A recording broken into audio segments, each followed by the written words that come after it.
because he wanted to paw pick 4 really cool routes for today's show, and that's what I got to do.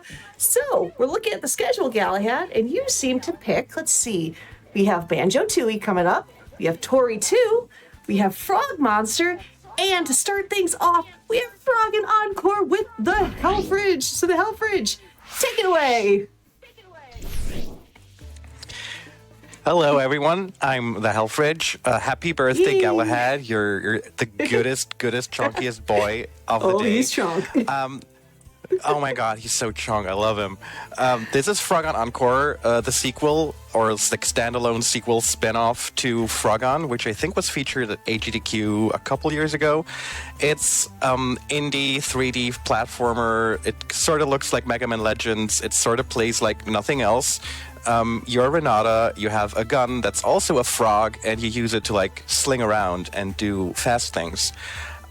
There's 2 things before I get started. Like the first thing, I'm going to explain the most important trick, which is the sling jump. You will see me like shoot against a wall and then like do a jump, and it's going to be really fast, and I'm going to do that immediately. The other important thing is I do not run Frogun or its sequel, Frogun Encore, without wearing a special item on my hat. So this frog hat was made by my girlfriend. Yay! It was made by my girlfriend when I started speedrunning Frogun like 2 years ago. And I always wear that when I run this Love game. it.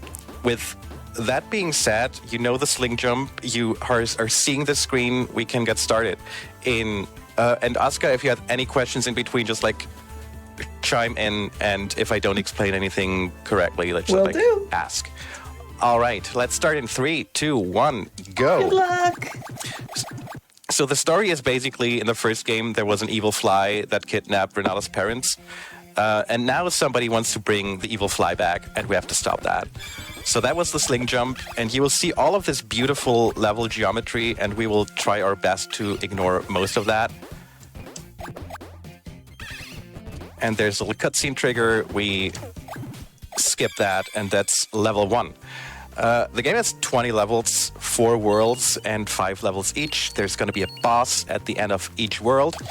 And in level 2, there's going to be the second most important trick, or it's maybe the most important trick. We call it Safety Pot. The reason it's called Safety Pot are entirely PG and legal, because it's a pot that you use for safety. And I'll show you why. So there's this pot, and there's this funny thing you can do with it, which is this. Normally, you're supposed to like not be able to latch onto grabbable objects that you can carry. But if you re-grab the pot at the exact right moment, you can just like latch onto it as if it were a wall, and that way you can skip large gaps. And we will use that a lot throughout this run. Oh, cool. Also, this game is like, what you will hear me say a lot is coming up is one of the hardest tricks in the game, because there's a lot of them, especially in the second half. And this level has the least consistent trick in the entire game, and I will attempt it once. And if it doesn't work, there's a very easy alternate route. So we're gonna get up here, and there is like a waterfall here, and we want to get up there. And it didn't work. That's fine, but there's a safer way. There's a weird and wacky death plane there. Weird. And we haven't quite figured it out yet. Like, we don't know. I sort of vaguely know where it is. I don't know how to not trigger it. So that's the way we use. And just like that, that's level 3. Also, I just used the D-pad. The D-pad is a very powerful tool in this game because it allows for very precise directions. And sometimes I will niftily have to switch between the stick and the D-pad to do precise inputs. Oh, wow. For example, I will just hold up the entire time for this level, for the beginning, because you just have to go in a straight line.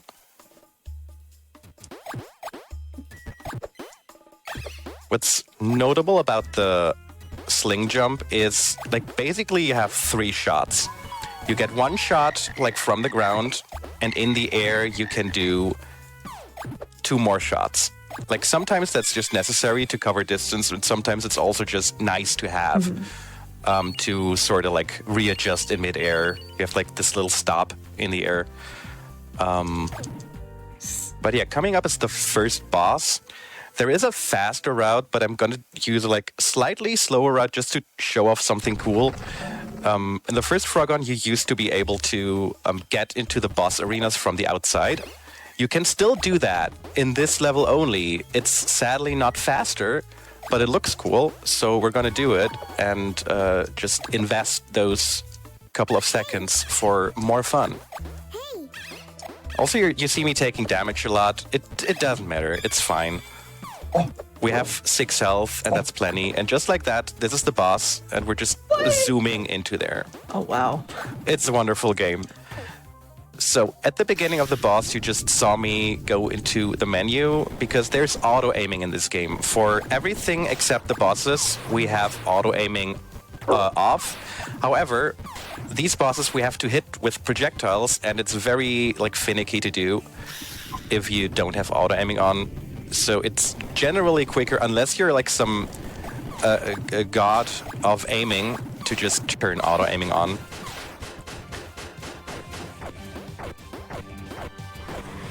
And the bosses are... In the first game, in the first Frogun game, the bosses were sort of like extended cutscenes. Yeah, good boy. It's a good game, I know. Like, you should play it too. It's wonderful. In this game, the bosses have energy, like life bars, as you can see, and a certain amount of hits that you have to give them.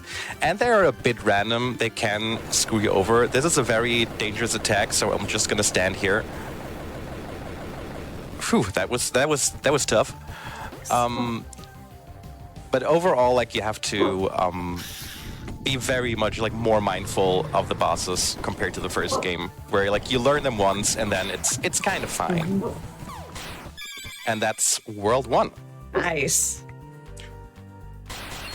Yeah, Worlds 1 and 2 are kind of like they ease you into it, but World 3 and 4 they're the gauntlet. It's one of those nice games that puts all of the hard stuff like right at the end. And I think World 2 is the shortest of the bunch. I would love to like tell you the names of the levels, but I have forgotten most of them. Like, I wrote them down in the beginning when I learned the route. And then you just don't see the names on the hub world anymore. And then you forget them. Honestly, relatable. They all Definitely relatable. they have really good level names. There's like columns and architecture. There's a waterway. There's a cave. It's good levels. Also, what I'm talking the whole time, also the game has banger music, in my opinion. So maybe for this level, I will just like let it run. Because I love the violin. You can also do this, like a little double jump.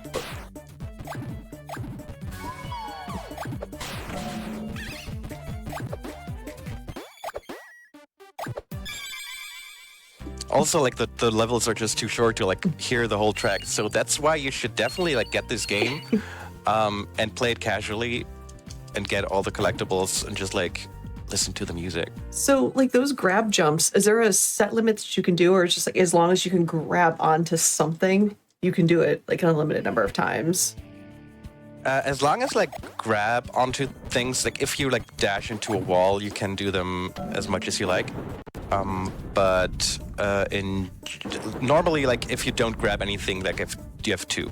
Gotcha. So this is a skull zone. There's this optional collectible, like these skulls, and you're supposed to like find the portal, get the skull, and get out of there. But you can also like get in there from the outside. This is the only level in this game where you can do that, and it basically teleports you towards the end of the level. Oh, wow. In the first Frogun here, you like used to do that a lot. There's so many places where you can get into the skull zone from the outside, and I think the dev like got privy to that, and it's like this is the only level where the skull zone is even reachable from the outside. And it was like, okay, I'm gonna give you this one. He knew that I was gonna play this and that I wanted to do this. That's my headcanon. I think it works. So this is one of the shortest levels. I'm gonna use the D-pad here to not accidentally destroy the pot. And just like that. we're almost at the end of World 2. Oh, nice. And I think we're on a good pace even. That looks nice. So yeah, the world record at the moment is 20 minutes, 15 seconds. I'm trying to get the sub 20. However, the last boss is really mean. I'm going to talk more about that later. And also, like, being an adult with responsibilities really limits your potential. Understandable. Maybe I should quit my job. No, I will not do that. So boss number 2, I used to hate this boss. Now I kind of love it. But it's super unreliable. I also forgot the name of the evil fly that tries to resurrect the other evil fly. The other evil fly is called Beelzebub, although it's a fly. Apparently it's also a bee. I don't know. But he has all of these Dr. Eggman-ish contraptions, and honestly, I love them. This boss you have to hit 15 times, and it's random whether he gives you 3 or 2 of these bombs with each attack. So we want to have 3 as much as possible. Gotcha. Actually, a question I saw in chat just now, if they were curious if the creator is active within the Frogun speedrunning community, or they just kind of yes. I mean, the Dev and I, we've been texting a lot about Frogun these past years. I might be his biggest fan, and he's also in the Frogun speedrun Discord. It was super nice. When Frogun Encore came out, we were basically live tweeting our experiences, and he was super nice about making adjustments to things, or things that weren't quite working, or not as intended, or not as we wanted them to. Nah, he didn't go that far. But the dev is super cool. He's aware of the speedrunning community. And not only he, but also I would love for more people to get into Frogun and Frogun Encore because, of course, I'm biased because I've been playing this for way too long. But they do deserve a lot more love. Yeah, any dev that kind of is willing to interact in a positive way with a community, especially a speedrunning community, gets instant props in my book. Because that is not always the case. So it's very refreshing to see. Totally. No, it's a super nice dude from Spain. Hola, Molegato. I'm not sure if he's probably not watching, he's sleeping. It's greetings from Germany. I haven't said the GDQ thing. Greetings from Germany. From actually greetings from Germany. Greetings from actual Germany. It's way too early in the morning here. Which, yeah, we appreciate you for taking the time way too early in the morning. Nah, it's fine. So this is one of the coolest levels. If this works out, I will not touch the ground.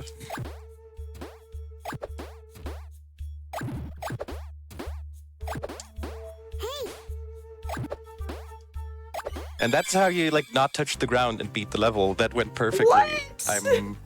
I'm overjoyed. This is such a cool level. Also, so cool. Another important thing about this game is slopes. Slopes are so powerful in this game. You can just do wonderful things by just sliding off a roof and just going fast. That's the big thing that makes Frogun Encore, in my opinion, a way cooler speed game than the first one. And the first one, you have a lot of cool tricks, but there is a lot of slow walking in between. And here you just don't have that. Even if you die and death is costly in this game, you're usually back to your shenanigans within a matter of seconds. That's the death. That's absolutely fine. We have plenty of checkpoints. But also, we're now in World 3, and World 3 is where runs go to die. And if they don't die there, they die at the very end. Gotcha.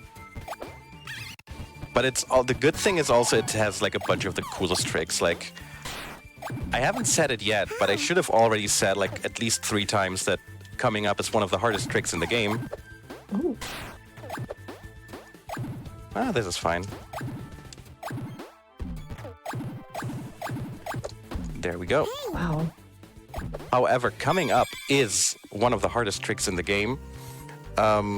It's a trick I wanted to. I put in there just out of spite.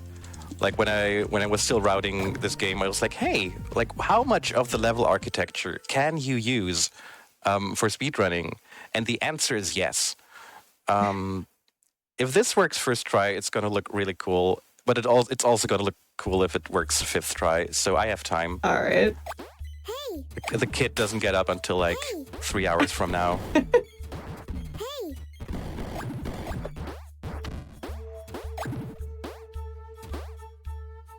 So that's the first trick. There we go. That's nice. Oh. Ah!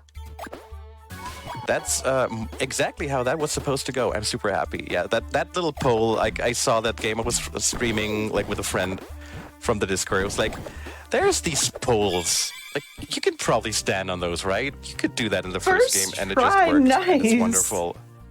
Well done. Yeah, this is going really well. This is being like a really nice run.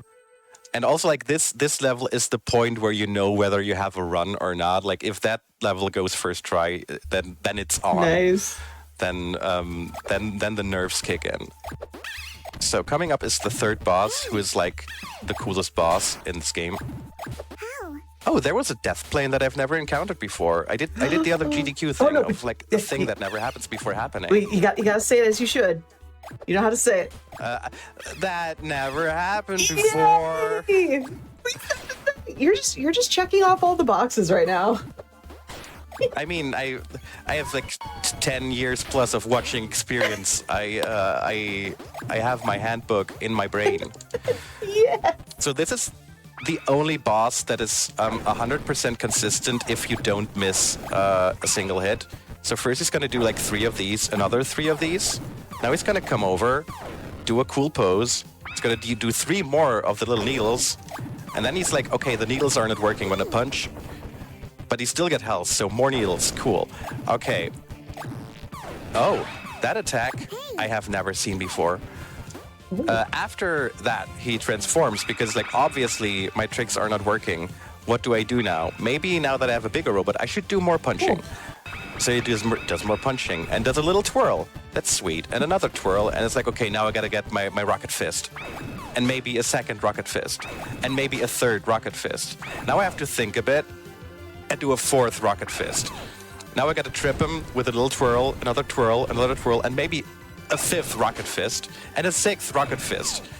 By this point, like, he's almost dead. It's like, okay, I have this punching trick still, so I'm going to do that. Still not working. Maybe a rocket fist? I don't know. And luckily, like, nicely, he's going out of the way for us. So we're just in the middle of the room at the end, and we can just immediately pick up the emblem. This is the emblem, by the way, the pickup at the end of each level. So, like, do you pick up different parts of it throughout the levels, or is it just... Because I've noticed, like, the head tends to be the only part not filled in. Yeah, like, it's basically like the little, like, achievements for each level, like getting all of the collectibles, doing it without dying, gotcha. and within a certain time frame. Okay. So I forgot to turn off auto-aiming. Coming up is, like, one of the hardest tricks in the game.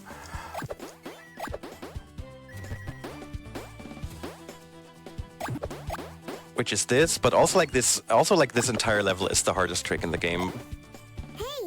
Like, this is probably the level that took us the longest to route, because it just has all of the things. Also, like, you have these seesaws, and they're super cool because if you, like, turn them like that, you can just slide off the other side and do things like that. And I'm super happy that worked first try. Oh my god. I'm making this look so swaggy. Like, It is. That's I have the no thing. idea. I have no idea why this run is going so well, but I'm also not complaining. But we're almost at the end of our adventure. Like, we have 4 more levels. So what makes that so yes, like tricky? Is it just like the distance, or like how precise you have to hit the targets, or? It is like getting used to, like, the distance, and also just like the fact that whenever you fail one of these tricks, you die. Like, most of the time you're over thin air, so Gotcha. it just takes a lot of, like, discipline to be like, okay, I have to shoot at the exact right moment. And if you fail, then you maybe have a second try. But yeah, getting that consistency is probably the trickiest part. Gotcha.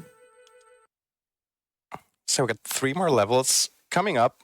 is probably not one of the hardest tricks in the game, but this is like the last level that's nice to us, where it's like, yeah, you can do shenanigans. You have plenty of options. Although there is like one mean part of it about it, because we're gonna do another safety pot, but there's only 2 pots. So if I fail this twice, then I'm gonna cry. I'm gonna cry on stream. No. It's fine. It's cool to try. But that worked perfectly. That's wonderful. That's probably one of the hardest tricks in the game, but it's nothing compared to what's coming up. We're up to the final 2 levels. I like how you're like, this is hard, I'm gonna cry. No, I'm just gonna first try this, it's fine. I'm not trying to be cool. This just happens. It's for some reason like this is going super well, and I'm very happy about that. So for the majority of this level, I'm gonna only use the D-pad because if you don't use the D-pad, this trick coming up is gonna be super hard. We used to have a slower and safer way of doing this until I was like, no, I want to do this on marathons and stuff. We're gonna try this again because it's just too cool if it works. So basically, you're not supposed to get to the roof of this giant wall, so we went there anyway. And also, you're probably not supposed to like jump off things and like sling off them immediately. But if you use the D-pad, you can also do it with a stick. It's just much harder. Gotta give it a third try. You got it. And if it doesn't work, we're gonna use like the workaround, which I hope I remember how to do, by the way. Maybe I'm gonna try this a 4th time, I don't know. Oh, this is fine. This is fine. I'm just gonna get back up. That's cool. Also, like, it's just fun to jump around this architecture. It's so, like, this game just lets you do things. So 4 times is the charm. Or was it the 3rd time? I don't know. I think it was the first try. Every time's the first try. Exactly. Like, there's a first, 3rd try for everything. And just like that, we're up to the final level. And I have said that a couple of times, but coming up is probably the hardest trick in the entire game. Which is wonderful for like the very end of the run. So if you want to like get a good time in this game and the game just throws the hardest thing at you at the very end. It's not the boss. The boss is a mini for a different reason, which I will explain shortly. But the hardest trick is right at the beginning, and I'm gonna focus a little bit.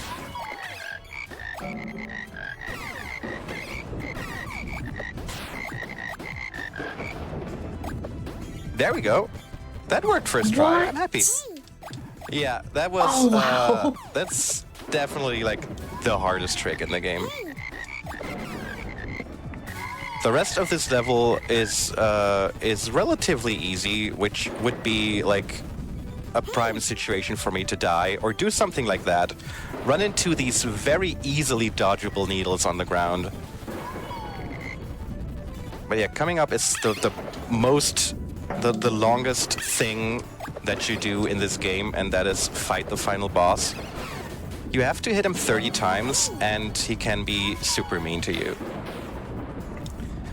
So he has a bunch. That's Psy Beelzebub. So the bad fly succeeded. Oh no, the evil fly from the first game is back, and it's a robot. What? Oh, I should maybe turn on auto aiming. You can shoot rockets now, and the problem is with him, he can really screw your run, and there's nothing you can do about it. Because there's gonna be an attack where he shoots lasers from his eyes, which on paper is very, very cool, and everybody should be able to do that. However, in reality of this fly universe, there is between 4 and 6 rocks that can appear. Right now we got 4. Oh, we got 5. That's good. So this could be a fast fight. He's gonna do that attack twice. I missed 1 rock, so we're back to where we were. If he does 4 rocks twice, it's just gonna add another cycle to his attacks, and that can make your run just 40 seconds longer. And there's, at this point, nothing that I know that you can do about that. And I have lost the sub 20 to that. Ooh. Yeah, so this the world record before the 2015 was 2017. And that had 3 deaths, and the 2015 had 0 deaths. And it was all just because of the final Oh, boss. jeez. But it's fine, the game is still amazing. And I'm still not tired of playing it, so the sub 20 is gonna happen at some point. Oh, I believe. And Chad, in case you don't know, So, we're watching the current world record holder play this, so I believe him when he says it'll happen. yeah, also, like, there's, like, 2 other people on the leaderboard, so you should get in there. Like, I'm in my 30s. I don't have that much time for speedrunning, so you should get into this game and get really good at it and show me how it's done. Dude. So I should maybe, like, stop goofing off and, like, not die. Otherwise, that's just gonna be, like, 3 more minutes. Okay, he could also just, like, spawn into me. That's fine and cool and fair. I mean, if I die, I'm just gonna, like, show it off again, just better.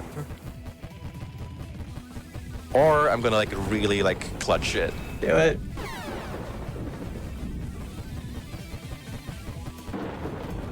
So 5, we like that. So if everything turned out right, this should trigger the final phase. Yeah, he's gonna do the pillars once more. They're really easy to dodge, by the way. Like, this just looks cool, and you can do that at home for free. So coming up is the final attack. Just gonna activate all of these things, hit him a bunch of times. And there we go. That's time. GG! Like, Renata took off her hat. That's what happens when she only has, like, 1 health left. So I'm gonna take off my hat too. It's like, shout out to my girlfriend who made this. Aw. She's wonderful. I love her. It's so cute. Love it. And that's a good time. Yeah. That's a very, very solid time. Yeah. Well done. Yeah, that's Frogun Encore. Yay! Oops. Shout outs to the Frogun Speedrun Discord. Shout outs to Shovel, to Trader, to Daka, to Mrs. Giza Maluk, who have been a joy to, like, play games that have Froguns in it with. Shoutouts to my family. Shoutouts to Galahad. Like, Galahad, happy birthday. Good boy. Yeah. You're just the best. You picked a really good game for your birthday. Yeah. I'm so happy to, like, gift that to you.